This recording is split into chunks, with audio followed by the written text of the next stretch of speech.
Most people completely misunderstand what it really takes to start a business in Africa, and in the Congo, one small mistake can quietly trap you in a system you don't fully understand. If you're planning to register an LLC in Congo, there's something extremely important you need to know first. You're not just dealing with one country's business laws. You're dealing with a regional legal system that completely changes how companies are formed and operated. And if you don't understand this from the beginning, everything else becomes harder. Let me explain. Imagine Michael. He's an entrepreneur looking for new markets. He's heard about Africa's growth potential and wants to enter early. After some research, he decides to explore Congo. It looks promising. Natural resources, emerging industries, and relatively low competition. So he searches for Congo LLC registration. At first, the results seem simple. Register a company, open a bank account, and start operating. But here's where things get interesting.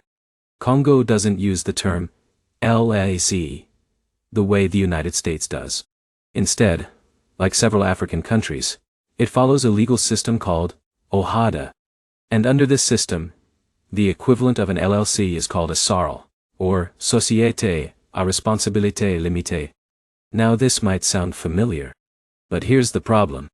Even though the concept of limited liability exists, the structure, requirements, and procedures are very different from what most people expect.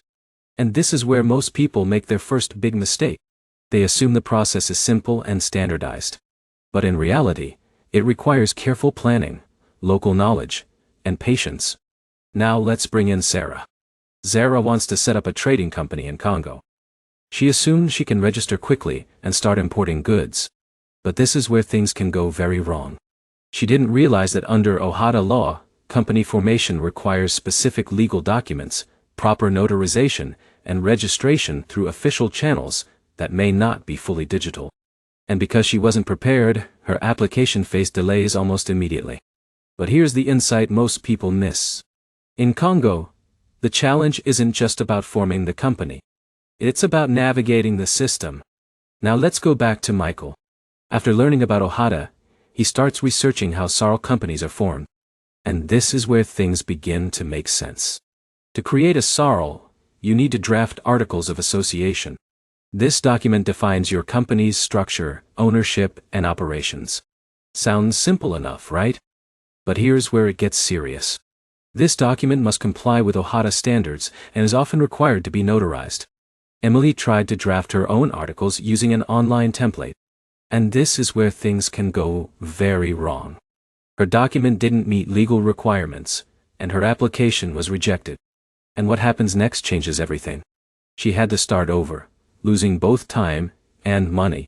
So here's the smarter way to handle this. Work with a local legal expert who understands OHADA regulations. Now Michael decides to do exactly that. But then he encounters the next challenge. Capital requirements. In Congo, forming a SARL requires a minimum share capital. While it may not be extremely high, it must be properly declared. And this is where many people get confused. David assumed he could declare capital without actually backing it up. But here's the problem. Banks and authorities may require proof of capital, especially when opening a corporate account. And without that proof, the process can stall. So again, preparation is key. Now let's move forward. Once your Articles of Association are ready and your capital is defined, the next step is registration with the commercial registry. This is where your company becomes officially recognized. Jessica rushed this step without verifying her documents. And this is where things can go very wrong. Her application was incomplete, leading to delays that stretched for weeks. So here's what you need to understand. In Congo, small mistakes can lead to major delays. Now, once your company is registered, you receive a registration number. And this is an important milestone. But we're not done yet. Because this is where many people make another assumption. They think they can start operating immediately. But there's one detail most people miss. You still need to handle tax registration. And this is where things can get complicated. Daniel didn't complete his tax registration properly. And what happens next changes everything. He faced penalties and administrative issues that could have been avoided. So always make sure your company is registered with tax authorities before starting operations. Now let's talk about banking.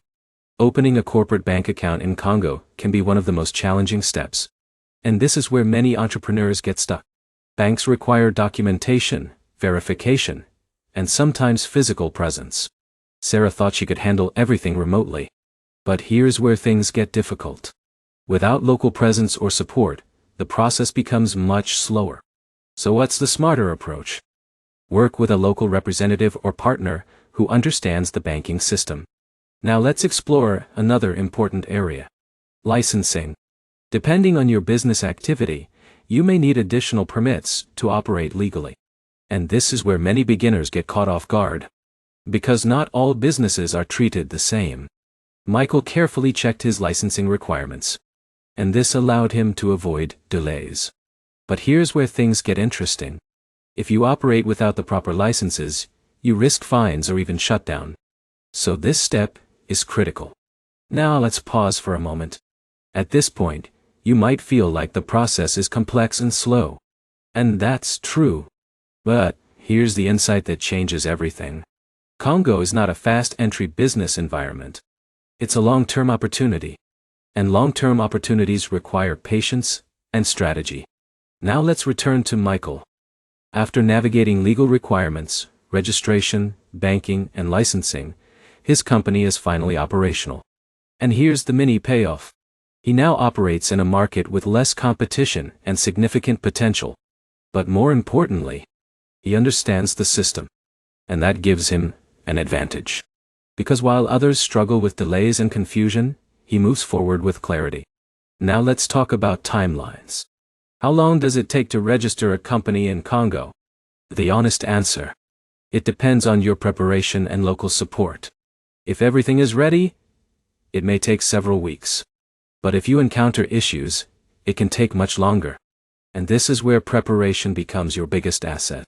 Now, let's bring everything together. Registering an LLC-style company in Congo means forming a SARL under OHADA law. It involves drafting compliant articles of association, defining and supporting your capital, registering with the commercial registry, completing tax registration, opening a bank account, and obtaining necessary licenses. Each step matters. Each decision impacts your success. But if you approach it strategically, something powerful happens. Because you're not just entering a market, you're positioning yourself ahead of the curve. And that's the real opportunity.